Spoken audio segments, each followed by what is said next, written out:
Hi, good afternoon, and welcome to my first pod series. This is the first interview that I'm doing for my pod series. It's called Rise Up Mama, and it's going to be a pod series where I'm talking to you about the work that I do as a lifestyle coach for mums, and also some of the events that I host.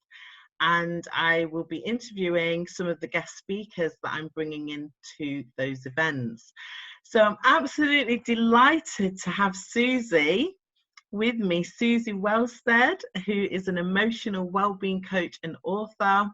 She's going to help me with the relaunch of my event, which is the Global Health and Wellbeing Café, which is coming up on the 26th of November.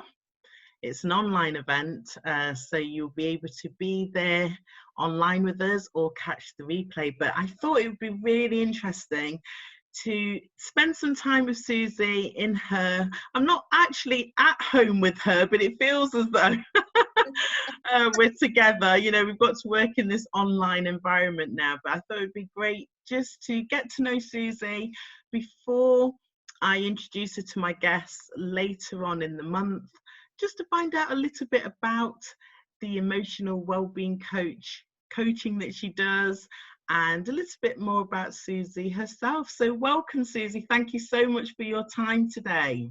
Oh, you're so welcome. It's nice to be asked to have this opportunity, because we've all had to change so much with what's going on. So it's really great. And I'm a big advocate to help any coach, anybody that needs that kind of support. So Brilliant, thank you. Well, I've just realised I haven't introduced myself properly. So for those of you that are tuning in, my name is Vanessa, and I'm a lifestyle coach working with mums, building a community of mums and women who are looking for direction on aspects of your health, your nutrition, your well-being and personal development. So as I said, this is the first podcast that I will be putting up on the new platform. We're recording it as well, so this recording will go onto my website and in other areas. But yes, Suzie has kindly agreed to be my first guest speaker at the Global Health and Wellbeing Café on the 26th of November. She's going to give us a talk and share her thoughts on emotional acceptance and how to deal with stress and anxiety. So I'm really looking forward to that. I've just got a few questions for you this afternoon, Suzie. I really wanted to find out a bit more about what you do and where, you know, what led you into coaching. So that is my first question. What has led you to start coaching and helping other people? I think, Vanessa, when you look at it, and if you look at yourself, why you do what you do, I guess it's because I always wanted the kind of support that I'm giving to others. You know, have you ever had that time where you just want to feel uplifted, but you don't actually know what the word means?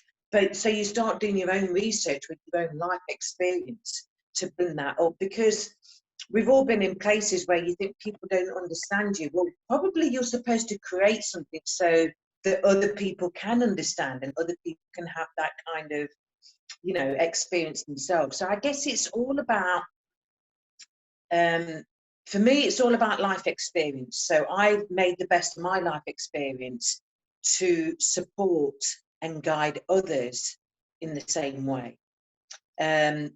So education wasn't, I was brought up in Leicester, and I made myself homeless at the age of 17, only purely because I lived in a very abusive background. My upbringing was full of physical, mental, emotional abuse. And I think at that time I was always fight-flight mode, but without realising, because we don't know these things until we get older. And obviously as I got older and education didn't matter, nobody was bothered about my education, I just kind of floated in and out of jobs until I started thinking, well, what can I do here? And all of a sudden I just started getting this thing about supporting people. So I helped with the NHS. I was in mental health for 10 years. I work with domestic violence survivors and victims, from kids to adults, for 6 years. I help disadvantaged teens. So for me, I couldn't express what had happened to me, but I knew I could help somebody else. So I believe that for me has been my experience of wanting to have this passion for people and emotions, because I think people are amazing, but they don't realize how amazing they are because they hold themselves back by what they hold true to their heart that they believe about themselves, which sometimes is about life experience that happened to them. It's not about them. Okay, brilliant. So do you want to give me an idea of the type of people that you're working with now? Do you work with specialist groups, or who do you tend to work with? I tend to work with a lot of people that feel stuck. You know, with the pandemic, I've had a lot of clients now that are stuck with their thinking, they're overthinking, they're analysing.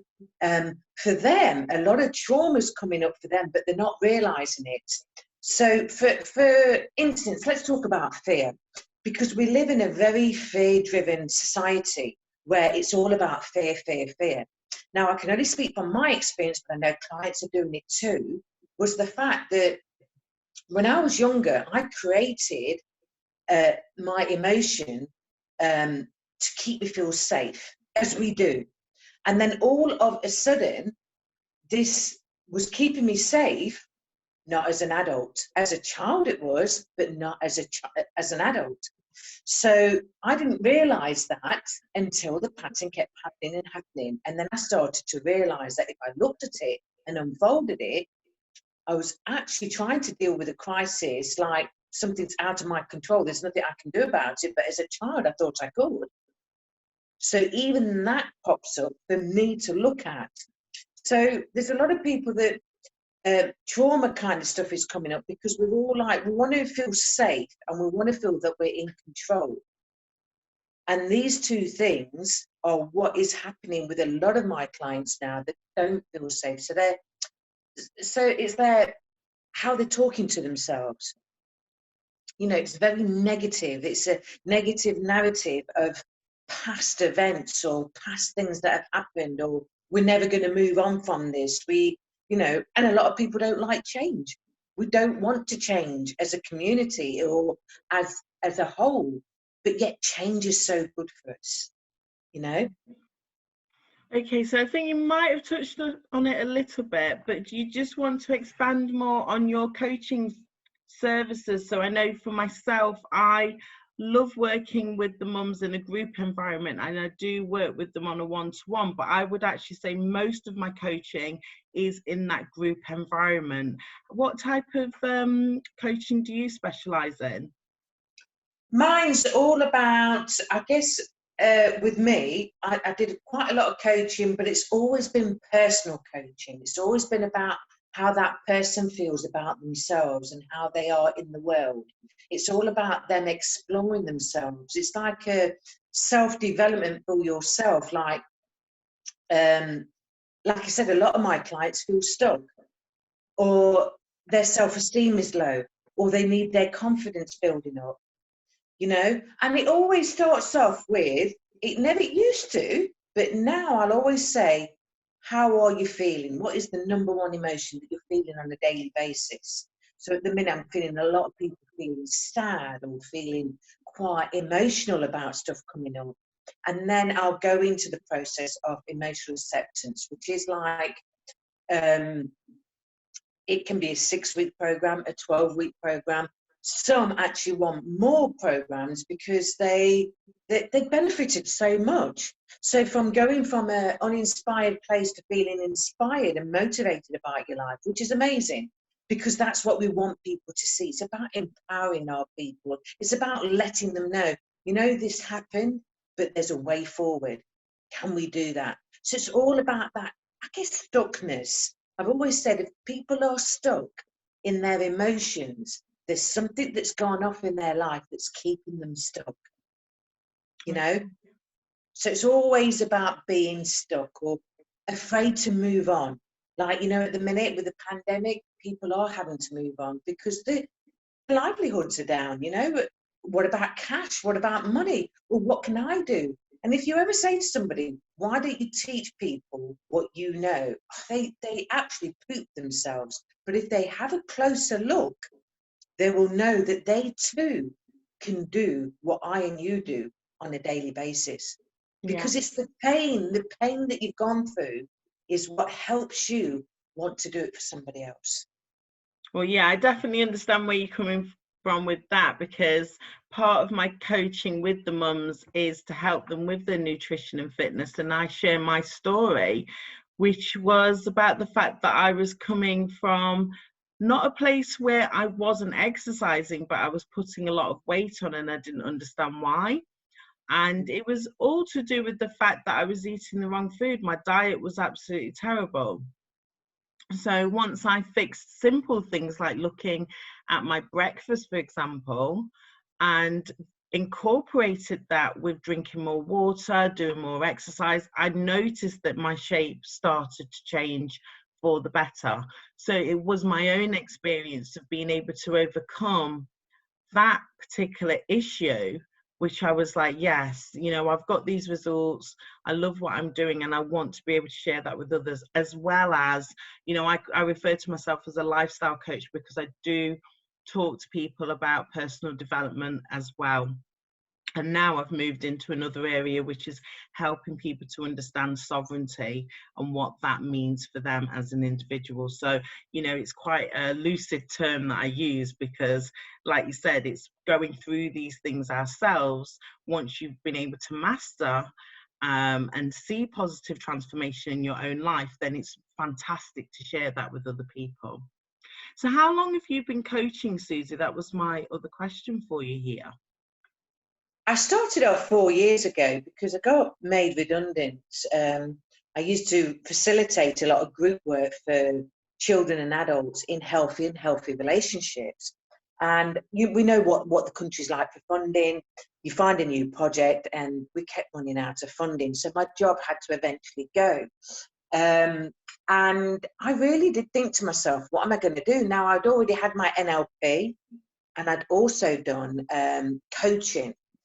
And I started off with self-love. It was something, again, that I needed for myself.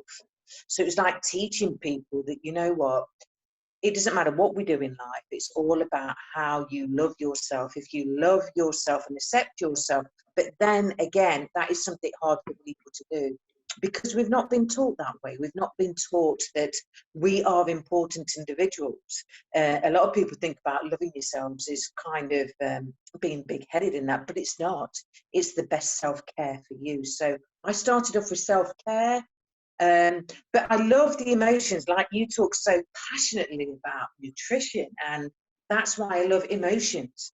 We've never heard people talk about emotions, and that's why I'm passionate about emotional acceptance. If we could teach this to younger people, which I've done with children as well as adults, it's amazing because they then get to connect with themselves and get to know themselves so much better.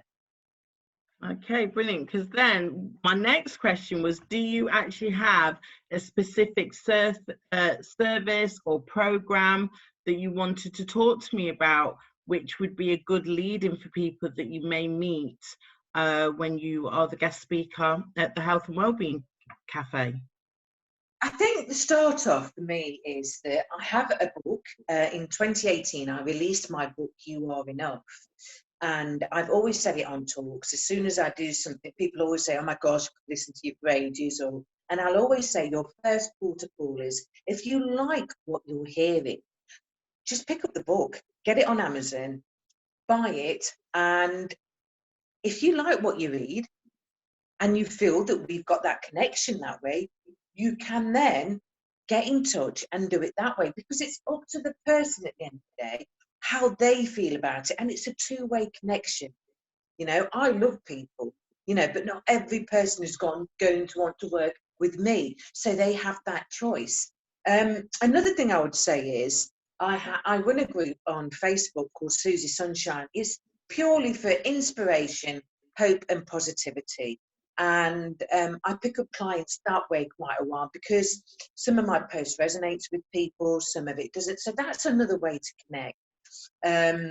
We're really lucky to have the internet in that way. And I also offer, if anybody is listening and they don't want to buy the book, they're not in the group, but they like what they're hearing, pick up, get in touch and have a gift session. A gift session for me is emotions and massive people. So I always start people off in that way, that let's have a taster. Is this something you really want to do? And find out that way and get them to have that bit of a taster, get them to know a bit more about it, and take it from there. Sounds great. So I was going to ask you about any specialist techniques. You've already mentioned NLP. You've talked about emotional acceptance, and that isn't a term that I'm familiar with. Is there any specialist techniques or tools that you use as part of your coaching? So when I work with emotional acceptance, a lot of it is about how you're feeling, also about your beliefs. And the biggest belief that I work with my clients is, I'm not enough. We've heard it, ain't we? We all know that feeling when you're giving 110%, but something within you keeps telling you, you are not enough. So this is the best thing I'd share with anybody, is that I'm always saying to my clients, they'll say, I'm not enough, Suzie. I've seen this, I've seen that.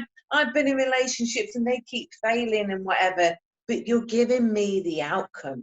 You're not giving me what actually is happening. It's not the truth, because you're giving me an outcome that you've already had in the past. It's not actually that you're not enough. You're creating this belief that you believed from maybe childhood. So, and for me, that is so true, because my book, You Are Enough, was purely for the fact that I always thought I was never enough. But if I actually sat there and thought about it, who actually told me I was not enough? Who actually sat me down or said, you're not good enough, you're not this? It wasn't anybody else. It was my perception. It was my perception of an incident that had happened that made me believe that I'm not enough. So when we question ourselves, don't be afraid to question yourself. Because when I started off years ago, I got this question saying, never ask somebody why. And I thought, why? Self-inquiry is good. Ask yourself, why am I not enough? Why am I not good enough? Is it something that somebody said to me, or is it my perception? Okay, if it's my perception, let's change that perception. What meaning have I given that I'm not enough? Because in the here and now, today, which all that matters, I know I'm enough. I've got myself out of a situation, or I've managed to get myself up and ready and do a Zoom call. I've got myself up and ready, feed, water myself, which is more important than anything, because you are enough.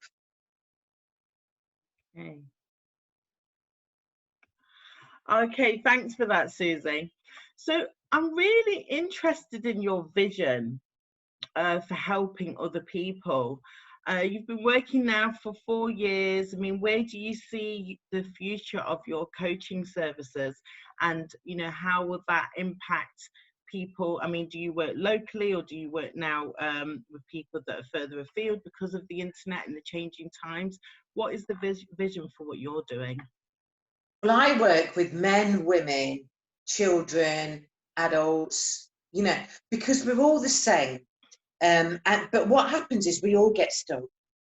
So I had this huge hiccup about niche years ago, but I don't feel it that way now.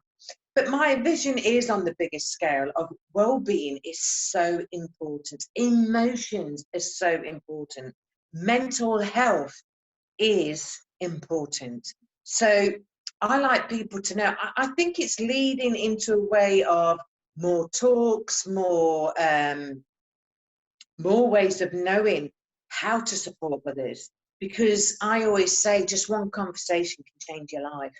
And probably having, like you say, coffee mornings and coffee afternoons where people just feel free to be able to say what they want, because then we do live our true selves, our unique selves, and our real selves without that shame or embarrassment that a lot of people seem to carry nowadays.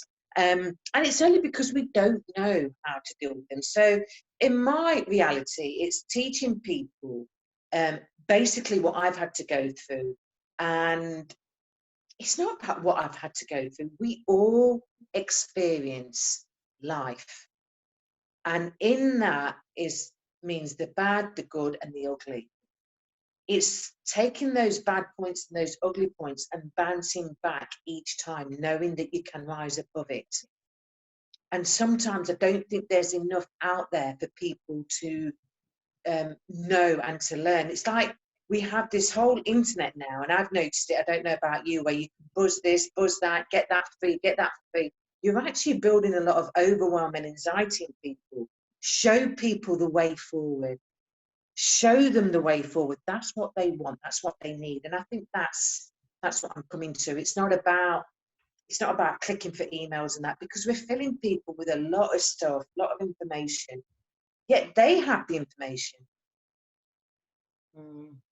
I definitely hear where you're coming from on that note. I mean, I personally, I work with women in groups. As I said, I do one-to-one work with them, looking at a nutritional plan that's personalized for them. But what I found is the power of my coaching is in a live setting. So for me personally, even though the internet has been fantastic, and I can see that it's a tool for some of the group work that I do, which has worked better online, I must say, there are other aspects of what I do which are very, very powerful, with us all being together and having that energy together as women and as mothers. Yes. Because we have the children very much involved in what we're doing as mothers, who are actually looking after our health and well-being, and that's the magic of what we're doing. I wanted to find out a bit more about your book, Suzie. So you've mentioned the book You Are Enough. Sounds fantastic. You said that it came out in 2018. Yeah. Is there any particular aspect or chapter of the book that you really want? I know you haven't got the book in front of you. Maybe you wanted to just grab it. Yes, I have got it.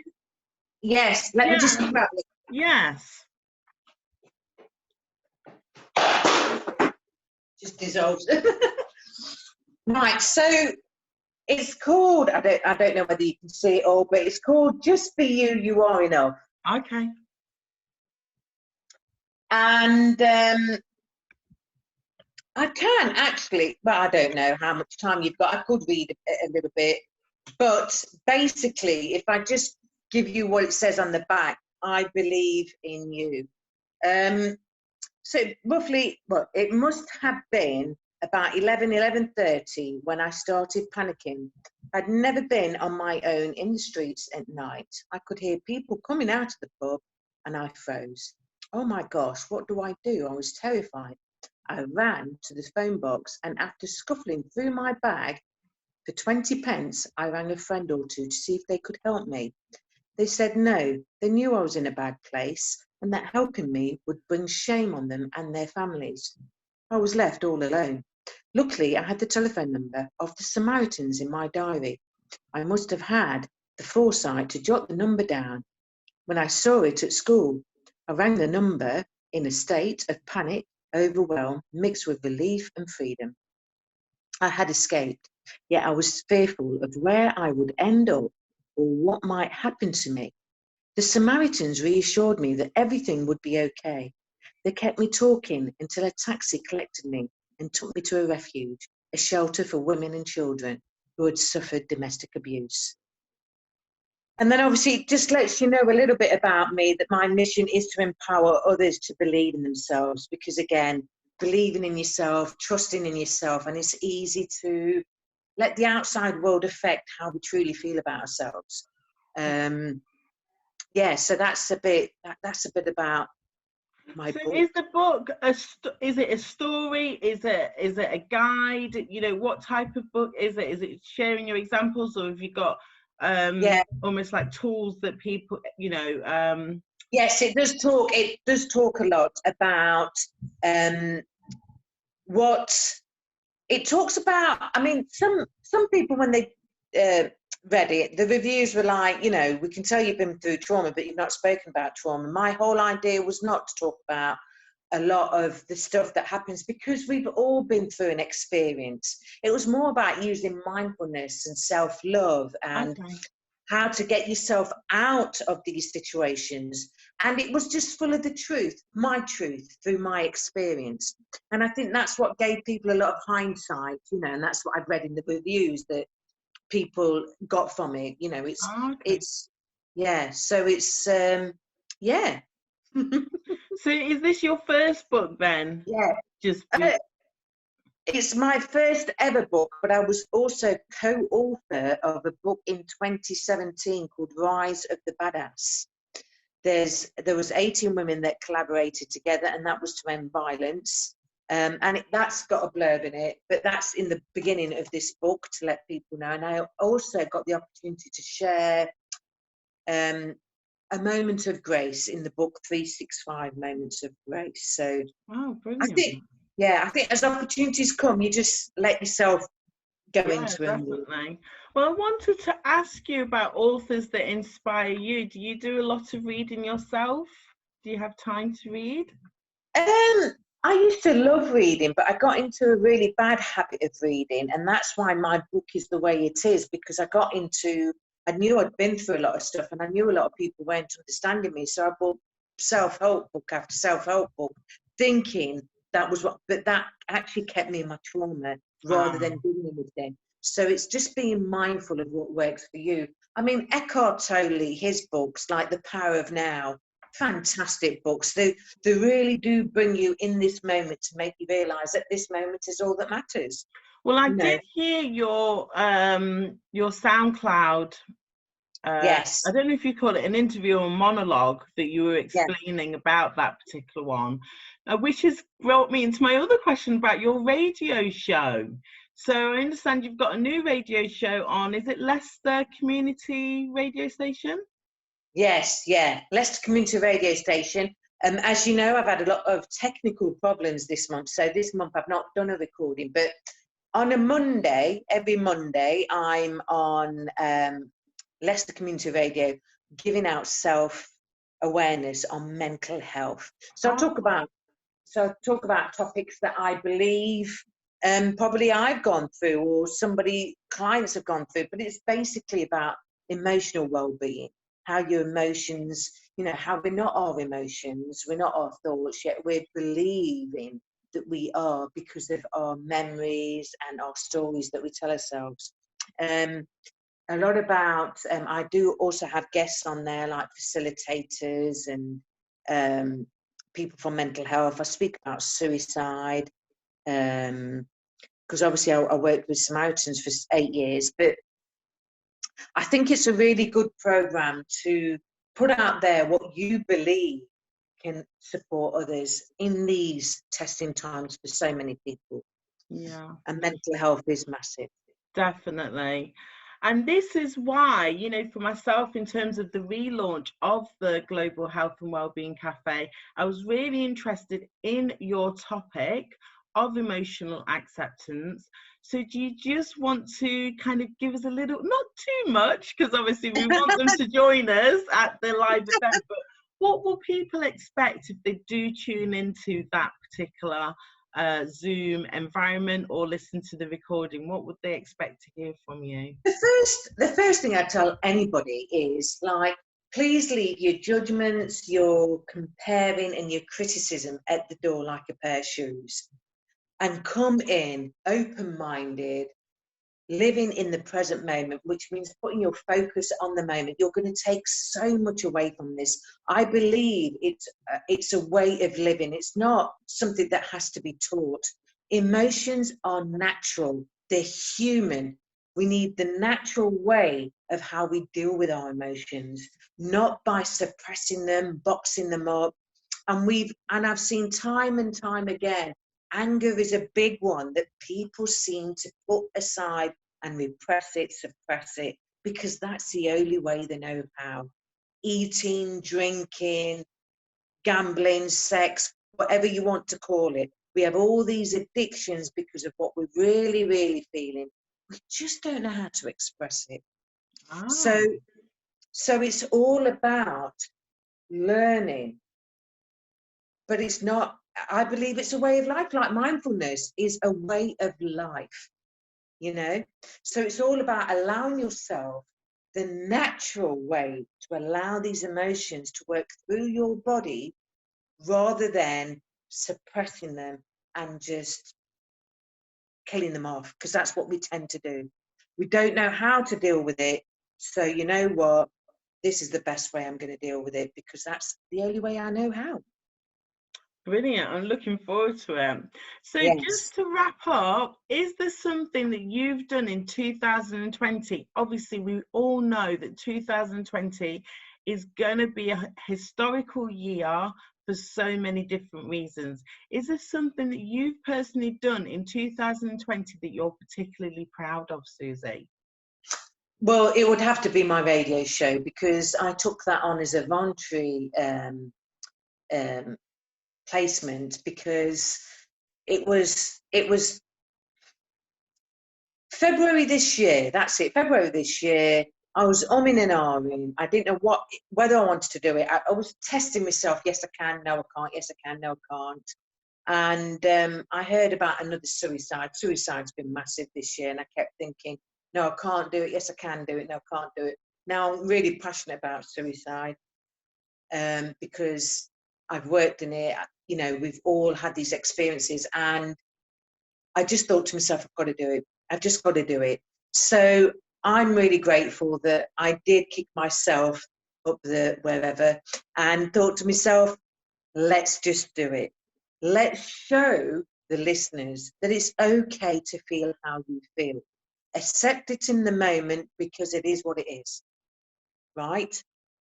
Let's just know that it's okay to feel what I feel, whether it's good, bad, sad, or what.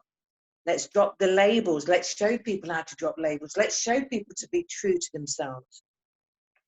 Because the world is like, if not, it's like an eruption. It's like a wave of emotions that flood you down, and you just feel on your own.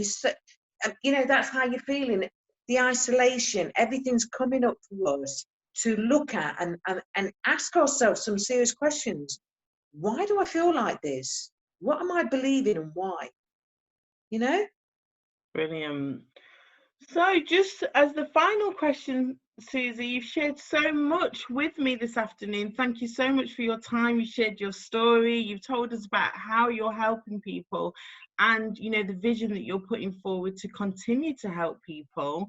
How can people find out more about you? We've met on LinkedIn, and we were Yes. introduced through a mutual friend and coach who I will be having on the part of the health and wellbeing series next year. But how can people find out about what you're doing? You've mentioned the Again, radio show, of course, and the book, but you know, do you have yeah. a website, or I how's don't, that working? I don't, all I do basically is I believe the right people come to you. And if you are doing it, I mean, now you can just Google Suzie Welstead, you might even get my address. So I don't know nowadays, but there are loads of ways to keep in touch. We do have Facebook. I have the Believe to Achieve Forever page on Facebook too, which is a business page. I also have Suzie Sunshine, which is the group. LinkedIn, I have made so many connections through LinkedIn. LinkedIn is fantastic because your profile, it's basically got everything there. And if you want to ask any questions, I'm so open to questions. I'm so great at connection and communicating with others. And I believe that's the way to go. I'm a bit more, if somebody likes what you say or hear, get on the phone. Get on the phone. Make that, and I'm looking around for my phone. I'm on my phone for my number, because I'm not, you know, I haven't got my number in my head, to be fair. Well, what I'll do is there'll be an opportunity for me to leave a description in the Spreaker. And also I'll post the video up on my website as well. So I'll leave your contact details on my website, and I'll do a link directly to your LinkedIn page. So if people would like Yes. to connect with you there, they can send you a message. But thank you so much for your time this afternoon. You're so welcome. It's been such an honor to spend this time with you before we go to that live setting, because you know, in the event, which is Thursday, the 26th of November, you are going to have your 30 minutes slot, and I'll become part of that audience, you know, listening to your words of wisdom. And, you know, I know that we'll all be coming away with some top tips that we can take away from the session that we can implement immediately into our own lives. So yes, thank you. yeah, that you're very welcome. You're very welcome. The more we get stuff out like this, the more it's going to help support others. Brilliant. Thank you so much. You're very welcome.